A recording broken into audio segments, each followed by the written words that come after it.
Enric Duran, le Robin des banques. Il arnaquait les banques pour abattre le capitalisme. Contexte. On est en Espagne en 2008, 2 jours après la faillite de Lehman Brothers, qui précipite la crise financière mondiale. Le 17 septembre 2008, donc, Enric Duran, la trentaine, annonce publiquement avoir escroqué 39 banques pour obtenir 492 000 € de prêts qu'il ne remboursera pas et distribuera à des mouvements sociaux anticapitalistes et alternatifs. Alors il a détaillé par le menu comment il s'y est pris, et c'est brillant.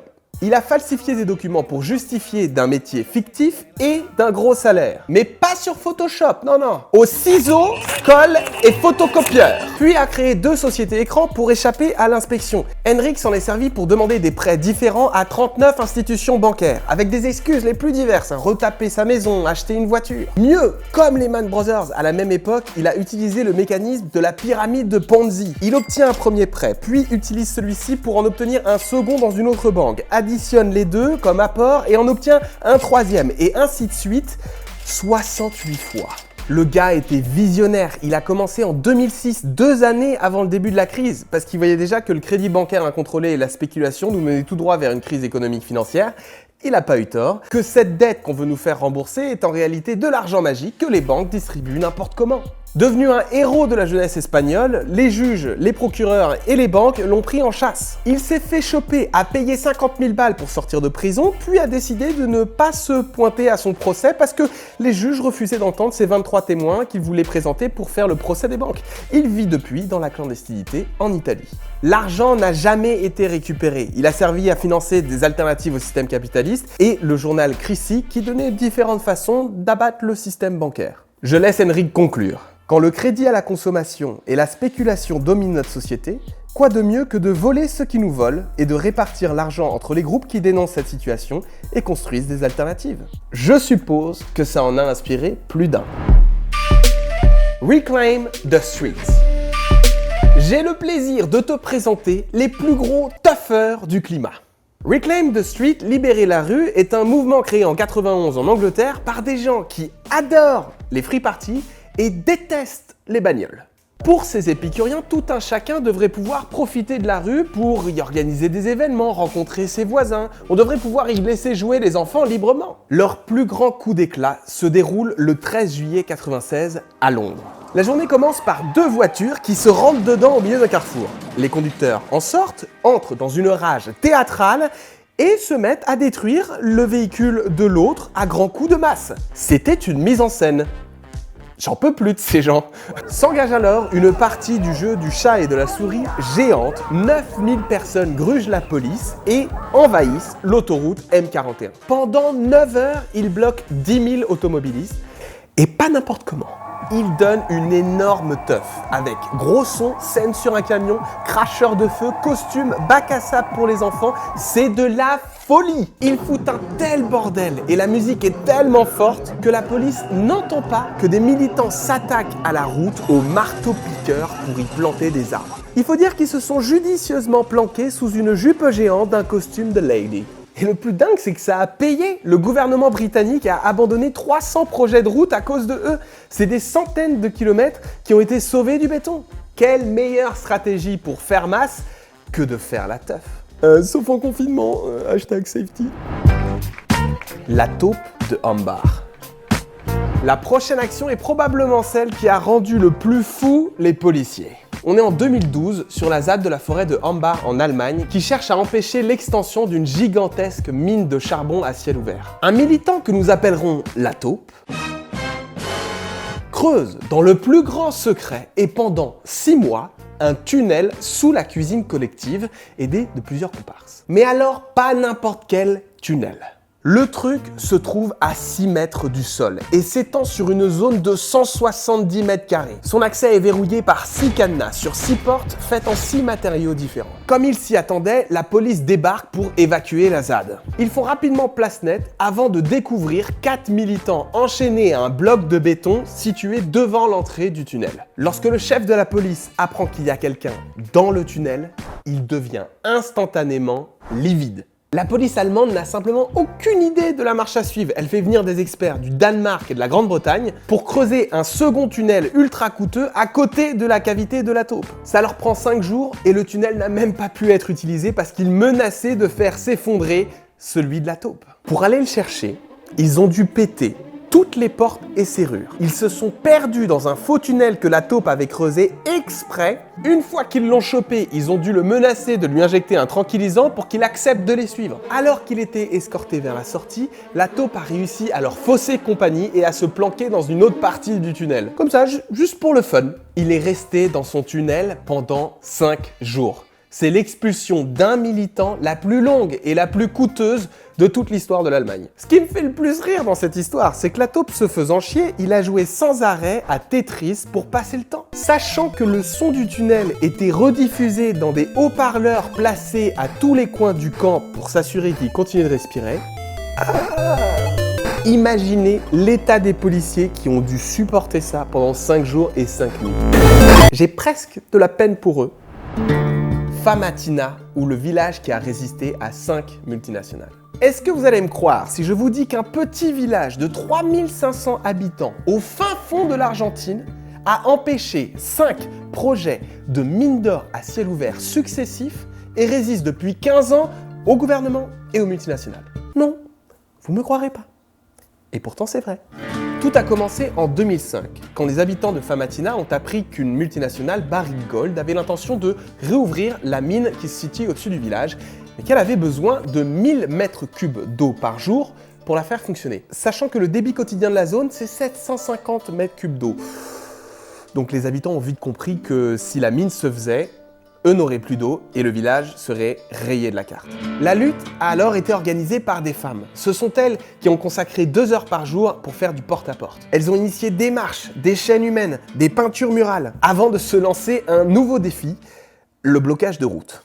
D'abord à 3, puis à 10, puis à 30 pour empêcher les responsables gouvernementaux et des multinationales de pénétrer dans la mine. Tout le village s'est organisé en assemblée populaire. Il s'est mis en état de siège et la police a refusé de taper sur leur propre famille. Mais personne ne savait ce qui se passait, hein. Rappelez-vous, on est au fin fond de l'Argentine et en plus les journaux avaient été payés pour ne pas parler d'eux. Qu'à cela ne tienne, ils ont monté leur radio locale. Le curé du bled est allé jusqu'à mobiliser le pape François contre l'avis de ses supérieurs hiérarchiques et ils ont décroché un article dans le journal El País. C'était plus possible de les ignorer. Encore aujourd'hui, leur slogan résonne et inspire d'autres villages de la Cordillère des Andes à lutter contre des projets miniers. Pas touche à la Famatina. Ils ont réussi l'impensable, empêcher 5 projets miniers valant des milliards, et ce au nom de la défense de principes clés, que les ressources appartiennent au peuple, que sans l'accord des habitants, il n'y aura pas d'exploitation minière, et que dans une région désertique, l'eau a plus de valeur que l'or. Claro que si. De quoi inspirer les luttes locales en France contre les projets inutiles et imposés, répertoriés sur cette carte. Ils ont besoin d'aide, vous pouvez les rejoindre. Je vous mets le lien dans la description. Celle-ci est pour les militants aux cheveux grisonnants qui regardent cette vidéo. On l'a choisie pour inspirer nos aînés. Le 11 octobre 2016, aux États-Unis, une petite équipe de 9 militants pour le climat, âgés de 54 à 66 ans, ont mis en branle un plan qu'ils préparaient depuis des mois. Shut It Down, une action pour perturber tout le flux de pétrole issu des sables bitumineux qui transitent de l'Alberta au Canada vers les États-Unis. Ce petit groupe, baptisé les fermeurs de vannes, se sont répartis dans 4 États et ont utilisé les vannes d'urgence des pipelines. Le tout vraiment dans le plus grand calme. I'm calling to ask that you shut down the Express pipeline, the Keystone pipeline, in approximately 10 minutes. Yes. Ce jour-là, ils ont bloqué 2,8 millions de barils de pétrole brut. Pour donner un ordre de grandeur, c'est 15% de la consommation quotidienne américaine. Les Valve-Turners savaient que les pipelines seraient remis en marche quelques heures après. Ils savaient aussi qu'ils risquaient des dizaines d'années de prison pour leur acte. Et pourtant, ils ont attendu patiemment que la police arrive et les arrête. For the sake of the children and the earth that we love, I'm ready to do this. Parce qu'ils étaient prêts à se sacrifier pour faire entendre l'urgence absolue à sortir des énergies fossiles. Mais ça s'est pas vraiment passé comme prévu. Au tribunal, ils ont été relaxés parce qu'ils n'avaient pas commis de dommages matériels sérieux, mais aussi et surtout parce que dans ces États américains profondément climato-sceptiques, ni les juges ni le jury n'avaient envie de leur permettre d'en faire un procès de l'urgence climatique. Moi, je leur tire mon chapeau à ces vieux fourneaux. Le blocage du sommet du pétrole offshore. Ok les gars, vous êtes pas prêts? Oh, ça va être très bon ça. On reste dans le pétrole pour parler du blocage du sommet du pétrole offshore. J'y étais et je ne suis pas prêt de l'oublier. En 2015, 3 mois seulement après la COP21, le gratin du pétrole se rassemblait dans la ville où siège Total, à Pau, pour discuter de la meilleure manière d'exploiter le forage en eau profonde. Le foutage de gueule niveau platinium. On pouvait pas laisser passer ça. ANV COP21 a invité tout le monde et pendant une semaine entière, c'est plusieurs centaines de militants qui se sont donnés pour mission de perturber le sommet. Faut savoir que les gens qui bossent dans le pétrole savent que ça bousille le climat, mais ils vivent dans une telle bulle de confort et de luxe que ça rend le truc acceptable. Cette bulle, on l'a complètement fait exploser. Tous les moyens étaient bons. On s'est menotté à eux. On a bloqué le camion de leur traiteur. On allumait des sirènes chaque nuit pour les empêcher de dormir. On balançait des boules puantes dans leur salle de conférence. Il y en avait pour tous les goûts. Et on était malins, on forçait les lignes de policiers en s'aspergeant de peinture parce qu'on savait que la propreté de leur uniforme, c'était à leur charge, ils voulaient pas se salir. Mieux, on secouait les barrières parce qu'on savait que ça attirait la police, qu'ils nous gazeraient et que par ricochet, ils gazeraient aussi les participants au congrès, ce qui n'a pas manqué. Les pétroliers reculent face à la détermination des citoyens. On a bloqué le sommet. Le must, c'est ces 3 militants habillés en costard qui se sont fait passer pour des congressistes. À l'accueil, mon pote a poussé une gueulante. Comment ça, je suis pas sur la liste, c'est un scandale. Il engueulait sa secrétaire qui était en réalité une complice. Il a menacé de la virer pour faute professionnelle grave. Bref, il a foutu un tel barouf. Les gens de l'accueil étaient tellement mal à l'aise qu'ils se sont platement excusés. Ça devait être une erreur de leur part et ils les ont invités à rentrer dans le congrès. Les remerciant, mes amis sont allés se menotter à la scène principale et se sont entretenus pendant 2 heures avec les pétroliers sur la crise écologique et leurs responsabilités directes dedans. Cette courte semaine d'action m'a profondément marqué. On confrontait directement nos adversaires. J'avais les larmes aux yeux à certains moments en filmant ces images, tellement j'étais fier de ce qu'on faisait. Faut remettre ça vite, non? Mettez un pouce en l'air si vous êtes d'accord. Le Sea-Watch 3. La prochaine action a sauvé des vies, en plus de démontrer magistralement l'hypocrisie des États européens. C'est le combo, c'est le double. On est en 2019 et plusieurs bateaux de l'association Sea-Watch écument la mer de Méditerranée. Ils ne supportent plus la lâcheté des États parce que pendant que les États se renvoient la balle, 100 000 personnes tentent chaque année la traversée de la Méditerranée et des milliers y perdent leur vie. À bord du Sea-Watch 3, la capitaine Carola Rackete doit prendre une décision qui va bouleverser la diplomatie européenne. Le navire est en mer depuis plus de 2 semaines. Il a recueilli 42 migrants et doit débarquer d'urgence à Lampedusa, mais l'Italie a mis en place un blocus. Le Sea-Watch 3 demande à débarquer à Marseille, mais la France fait semblant de ne rien savoir. Le 28 juin, dans la nuit, Carola Rackete décide de forcer le blocus italien. Le Sea-Watch 3 pénètre dans les eaux italiennes en dépit des injonctions de la police douanière et financière et se dirige vers le port de Lampedusa. La capitaine sait à ce moment-là qu'elle risque 10 années de prison et la confiscation de son navire. Elle entre de force dans le port et éperonne un bateau des gardes-côtes qui s'était placé là sur le quai pour l'empêcher d'apponter. Carola Rackete plaide l'erreur de manœuvre due à l'inertie du navire, mais elle est arrêtée pour aide à l'immigration et non-respect d'un ordre militaire. Elle est assignée à résidence à Lampedusa et c'est là que l'affaire prend de l'ampleur.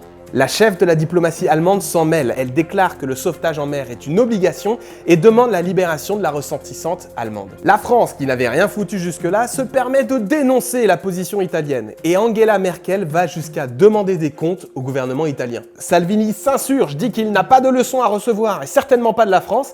Et il n'a pas tort. Carola en remet une couche en déclarant que si nous ne sommes pas acquittés devant les tribunaux, nous le serons dans les livres d'histoire. Et de fait, quelques jours plus tard, elle fait changer le droit. Une juge italienne rend sa liberté à la capitaine et tranche que le sauvetage justifiait de forcer le blocus, le rendant ainsi illégal. Il n'y a rien de plus inspirant que des gens qui ont pris en main le problème et ce faisant ont généré le débat nécessaire, qui ont prouvé avec leurs petits moyens des assauts que oui, elles étaient capables de sauver des gens et que si les États ne le faisaient pas, c'est qu'ils ne le voulaient pas. La ZAD a vaincu César. Voulez-vous découvrir comment bloquer 2000 flics pendant un mois, les empêcher de détruire une surface naturelle avec seulement quelques centaines de personnes ? Oui, je pense que vous le voulez. Le 16 octobre 2012, 2000 gendarmes se pointent au petit matin pour évacuer la ZAD de Notre-Dame-des-Landes qui s'oppose à l'agrandissement d'un aéroport. Nom de code, Opération Caesar. Caesar? Non, César. Face aux gendarmes, 2 à 300 dangereux zadistes équipés des dernières technologies de lance-pierre et de barricades 3.0. Les zadistes ont l'avantage de connaître le terrain et ils tiennent bon pendant un mois d'affrontements et de guérilla dans les champs hyper difficiles. Quand les gendarmes détruisent leurs cabanes, les zadistes reviennent et en font des barricades qu'ils défendent. Jour et nuit, ils creusent des fosses qui traversent les routes. Mieux, ils préparent, dans le plus grand secret, une contre-attaque. Nom de code, Opération Astérix. Elle est bonne. Elle est très bonne. Un mois après le début de l'expulsion, des milliers de personnes débarquent sur la ZAD et occupent le terrain. La police n'a rien vu venir. Il y a même des paysans solidaires qui forment un cordon de tracteurs vigilants enchaînés les uns aux autres. Le soir du 24 novembre, Jean-Marc Ayrault, alors Premier ministre, doit se rendre à l'évidence. Il stoppe tout et déclarera après que les moyens mis en œuvre pour l'opération César s'étaient révélés être sous-estimés. Ça n'a pas marché. Hyper efficace pour protéger une zone naturelle, indispensable pour ralentir les engins de chantier, il nous faut des ZAD pour ralentir César. Hong Kong ou le SBUL organisé. Des manifs, je pourrais t'en citer des centaines, mais à Hong Kong, l'année dernière, ils ont développé des méthodes tellement dingues et efficaces que c'en est devenu presque une forme d'art. Tout commence en mars 2019 avec un projet du gouvernement de Hong Kong pour renforcer l'emprise de la Chine sur le territoire et lui permettre de poursuivre en justice directement les Hongkongais, sachant que la justice en Chine... Voilà. Jusqu'à 2 millions de Hongkongais prennent les rues pour empêcher ça. Les manifs ont beau être hyper pacifiques au début, la Chine télécommande une répression policière hyper dure. Des milliers de personnes sont arrêtées ou blessées. Fin de l'histoire, me direz-vous ? Pas du tout! Sans leader identifié, sans organisation, sans même se connaître, les manifestants développent des dizaines de techniques pour être inarrêtables, pour être comme de l'eau, selon la formule de Bruce Lee. Be water, my friend. Les manifestants font des murs de parapluies pour se protéger des lacrymos, organisent des brigades armées d'eau et de cônes de signalisation pour les éteindre. Ils aveuglent les drones de la police avec des milliers de pointeurs laser et bloquent les rues avec des rouleaux de film plastique. À Hong Kong, à ce moment-là, on a l'impression que les manifestants sont mieux organisés que la police, sérieux.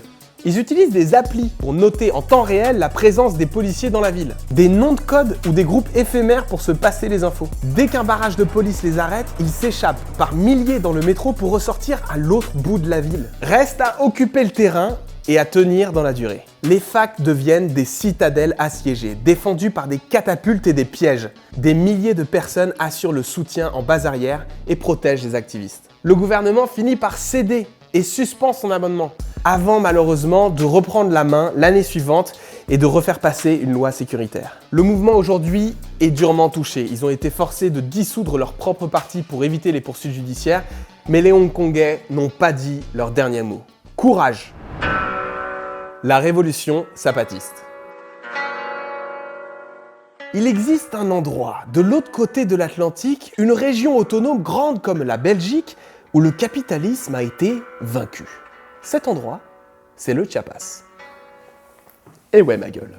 L'histoire commence dans les années 90 dans une des régions les plus pauvres du Mexique, qui vit alors essentiellement de l'agriculture détenue par des grands propriétaires terriens, exploitant des dizaines de milliers de paysans pauvres, essentiellement des indigènes. En 1993, le Mexique s'apprête à signer l'ALENA, un accord de libre-échange qui va mettre en concurrence ces petits paysans avec les méga fermes américaines. Leur vie est sur le point de devenir un enfer. Et c'est la goutte d'eau qui fait déborder le vase. Un groupe de rebelles qui se préparait depuis des années, les zapatistes, lancent un soulèvement de grande échelle. Le 1er janvier 1994, date de l'entrée en vigueur du traité, ils déclarent la guerre au gouvernement mexicain et mènent une guérilla éclair dans les montagnes. Ils occupent des villes et décrètent de nombreux territoires libres et indépendants avec le soutien des dizaines de milliers de personnes qui y habitent.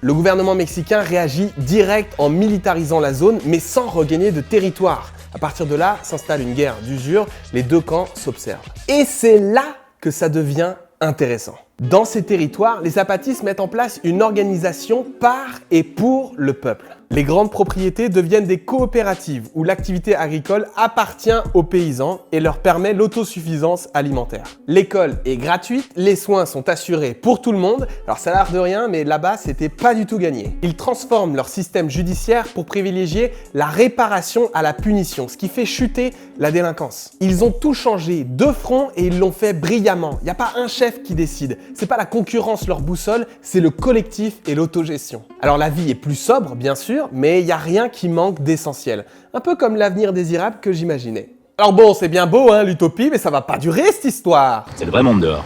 Et le vrai monde, il va chez le coiffeur.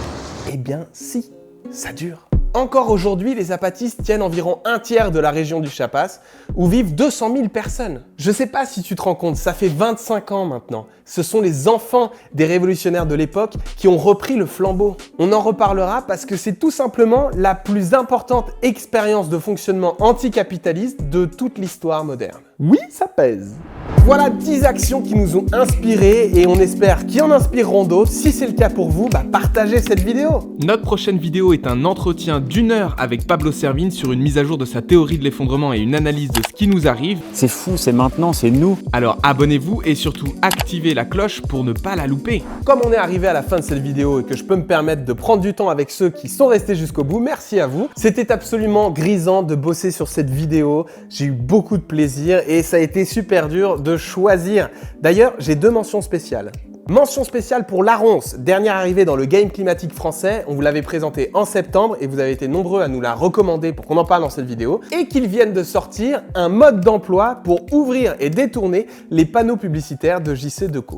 Et mention spéciale pour les Gilets jaunes qui ont effectivement su s'organiser avec très peu d'expérience militante autour des ronds-points et qui ont su faire trembler le pouvoir en place et défendre une démocratie plus juste. Alors bien sûr, on a des biais de sélection, on a simplement parlé de ce dont on avait connaissance à un instant T, et il y a des tonnes d'histoires passionnantes à travers le monde de militantisme dont je n'ai jamais entendu parler. Mais justement, je suis chaud. Si vous avez des histoires comme ça à nous raconter, mettez-les dans les commentaires, ceux qui les lisent, likez-les pour qu'elles remontent. Voilà, il faut qu'on se raconte ces histoires, qu'on la connaisse, c'est notre histoire. Et si ce concept de vidéo vous a plu, on pourra utiliser ces histoires pour une prochaine vidéo. Dites-nous si ça vous intéresse. Ces actions spectaculaires ne sont possibles que parce qu'il y a des mouvements de masse derrière, que parce qu'il y a des personnes qui travaillent dans l'ombre pendant très longtemps, qu'il y a des réunions et des réunions et des réunions pour qu'à la fin ça aboutisse à ce que je vous ai raconté. Dans une prochaine vidéo, donc, je parlerai de méthodes d'organisation collective parce que c'est ça dont il y a besoin pour que des actions aussi stylées que celles que je vous ai racontées puissent se faire. D'ailleurs, cette vidéo et les suivantes sont entièrement financées par nos tipeurs, par vos dons sur Tipeee. Alors n'hésitez pas à nous offrir une pinte, on trinquera à la victoire finale. Voilà, en ce début d'année, j'avais pas la foi de vous souhaiter meilleurs vœux, mais j'ai préféré vous montrer des actions inspirantes dans l'espoir que ça motive, que ça donne du courage à plus d'un pour que 2021 soit un festival d'action et de révolte sur ce vieux monde qui s'écroule. Je vous dis à très vite, c'était Partager c'est sympa, transformé en Père Castor. J'espère que ça vous a plu. Le feu qui se meurt dans le fond de l'image. Il va faire tout noir.